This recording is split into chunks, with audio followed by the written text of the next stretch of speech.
মা বাবারা সন্তানদের এত কষ্ট করে মানুষ করছে, বড় করছে, কিন্তু এই পৃথিবীর কিছু হিংস্র মানুষ সেই সন্তানদের ভালোভাবে বেঁচে থাকতে দিচ্ছে না। গুড মর্নিং বন্ধুরা, welcome back to my channel simple lifestyle of আগমনী। তোমরা সবাই কেমন আছো? আশা করি তোমরা প্রত্যেকে ভালো আছো, আমিও ভালো আছি, আর আমার পরিবারের সকলেও ভালো আছে। আর এখন দেখো সকালবেলায় ভাত বসিয়ে দিয়েছি প্রেশার কুকারে। ওখানে আমার বড় মেয়ে স্কুল যাবে, তো ভাত খেয়ে যাবে, তাই বসিয়ে দিয়েছি। আর এখানে ছোটো মেয়ে দেখো ব্রাশ করে চা খেতে বসে গেছে। আর এই যে ভাতও হয়ে গেছে, তো বড় মেয়েকে ভাত দিয়ে দিয়েছি আলু সেদ্ধ আর ঘি দিয়ে। আর এই যে টিফিনে করে দিয়েছি কুমড়োর তরকারি আর রুটি।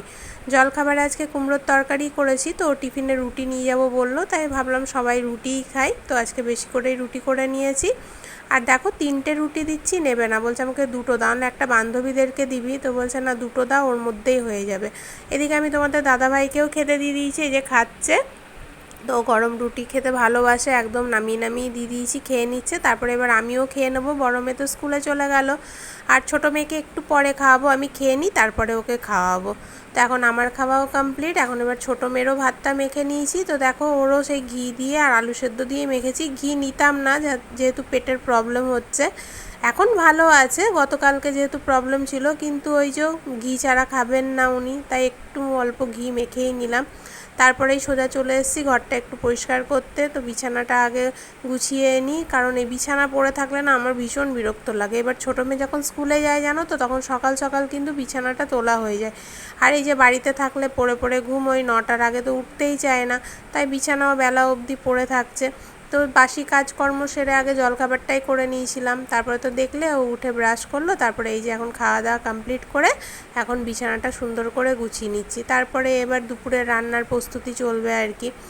আর এই চাদরটা পাতলাম যে বর্ষাতে ঠান্ডা ঠান্ডা ওয়েদার, কিন্তু ও বাবা এত ভ্যাপসা গরম পড়েছে, এই চাদরটাতে শুতে যেন তো একদম ভালো লাগছে না। কিন্তু আর 2 দিন পাতা থাক, তারপরেই কেচে নেব, কারণ এই তো মাত্র 2 দিনই হলো পাতা, নোংরাও হয়নি, আর এমনিতেও এখন 2 দিন পরে একবারে কাছাকাছি করব। আর এখন দেখো এদিকে তো বিছানাটা সুন্দর করে তুলে নিলাম, আর এইদিকে দেখো ছোটো মেয়ের বান্ধবী চলে এসছে খেলা করতে। তো আমি ওদিকে রান্না করছি, বলছে কি মা তুমি যে যে সবজি দিয়ে রান্না করেছো সেই সবজিগুলোই আমাদেরকে দাও। তো এখন ওরা দুজনে বসে ওই যে কাটাকাটি করছে, রান্না হবে ওদের পুতুলের।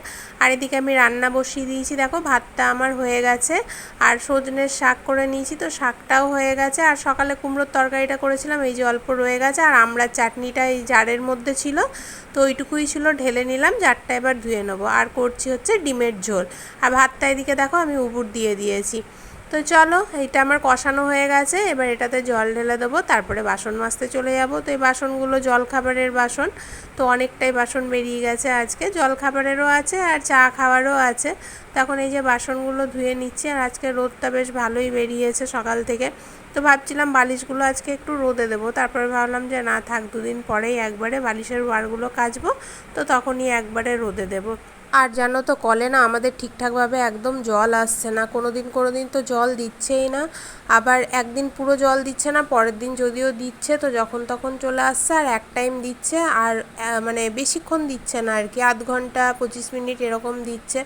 তো জলটা নিয়ে খুবই সমস্যায় পড়েছি। আজকে তো জানো আমি পুরো রান্নাটাই কেনা জলে করেছি, এক ফোঁটা মানে জল নেই রান্নাঘরে, অন্যদিন তাও হাফ বালতি মতো থাকে, আজকে তো একদমই জল নেই।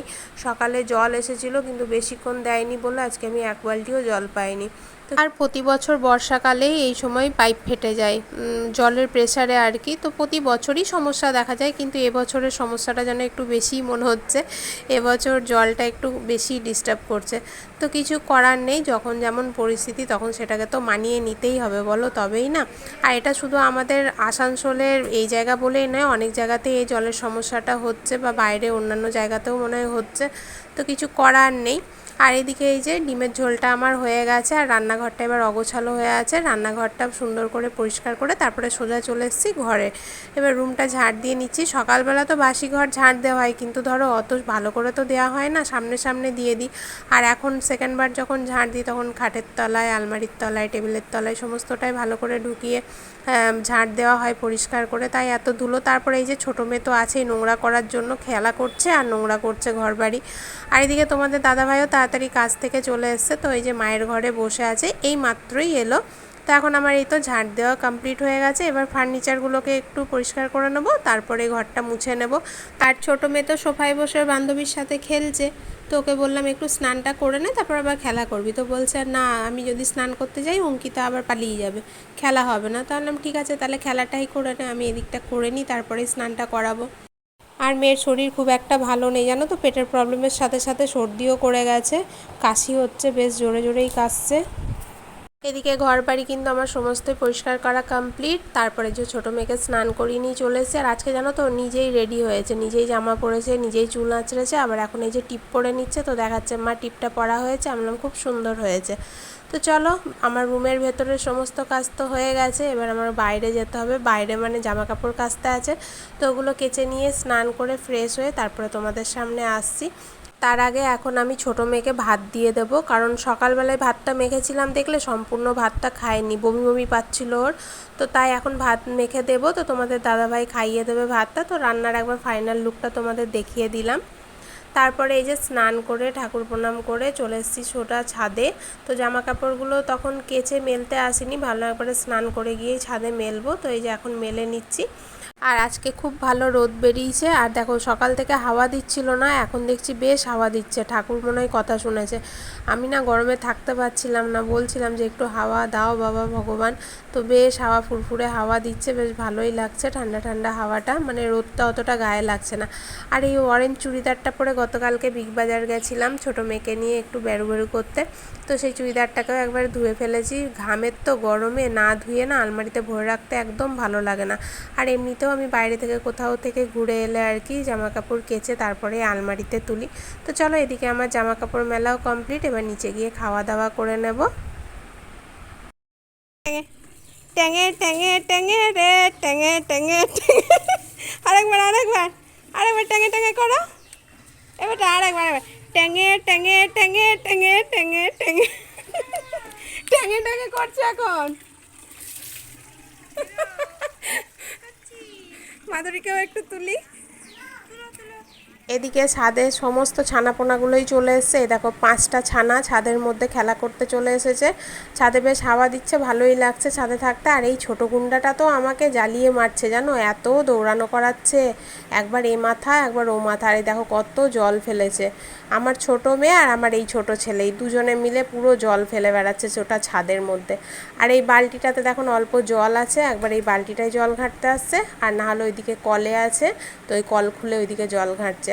আবার দেখো কাণ্ড, বিশ্বরূপ বৃষ্টিকে কোলে নিয়েছে, তো ও দিদিকে কোলে নেবে, দেখো কোলে নেবে বলে এই দেখো ধরছে ওকে, কেমন কত পাকা দেখেছো। তো ওই বলি না সামনে বাড়ি কাকিমার তো 3 নাতি আর 1 নাতনি। তো এই দেখো এটা হচ্ছে বড় নাতি, আর এটা হচ্ছে মেজো নাতি, আর এই ছোট নাতিটা হচ্ছে এই যে এই গুন্ডাটা, দেখো এই যে খেলে বেড়াচ্ছে। আর আর কাকিমার 1 নাতনিও আছে, তো বাইরে থাকে, তোমাদেরকে একদিন দেখাবো যখন আসবে।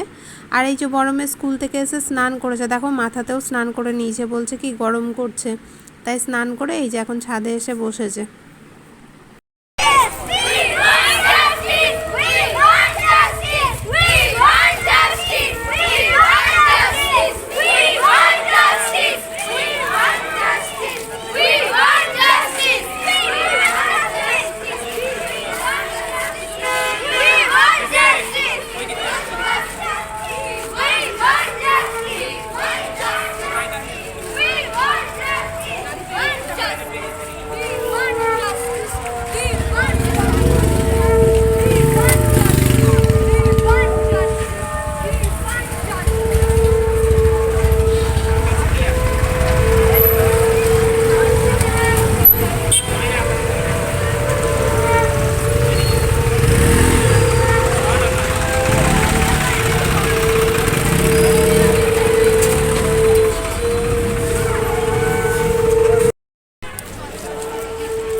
ঈশ্বরের কাছে কামনা করি যে ভগবান এরকম দিন যেন কোনো বাবা মাকে দেখতে না হয়। একটা সন্তানকে মানুষ করা কতটা কষ্টের, কত কষ্ট করে একটা সন্তানকে বড় করা হয়, তারপরে যদি এরকম একটা দিন দেখতে হয়, বলো এর থেকে আর খারাপ কিছু হতে পারে?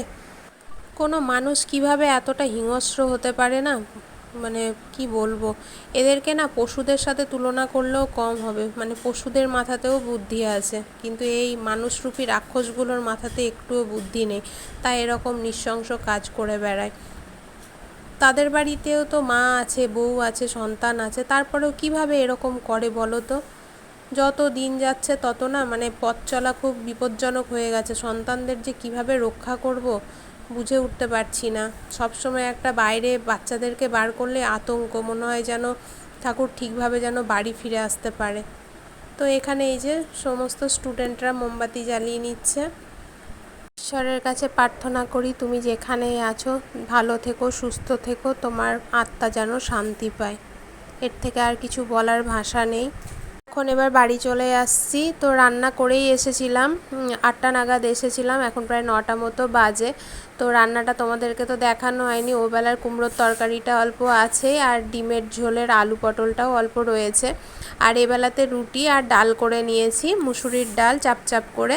তো ঠিক আছে, চলো আজকের ভিডিওটা আর বাড়াচ্ছি না, এখানেই শেষ করছি। সবাই ভালো থেকো, সুস্থ থেকো, আর সকলকে ভালো রেখো। Good night. কালকে একটা নতুন ভিডিও নিয়ে আসছি।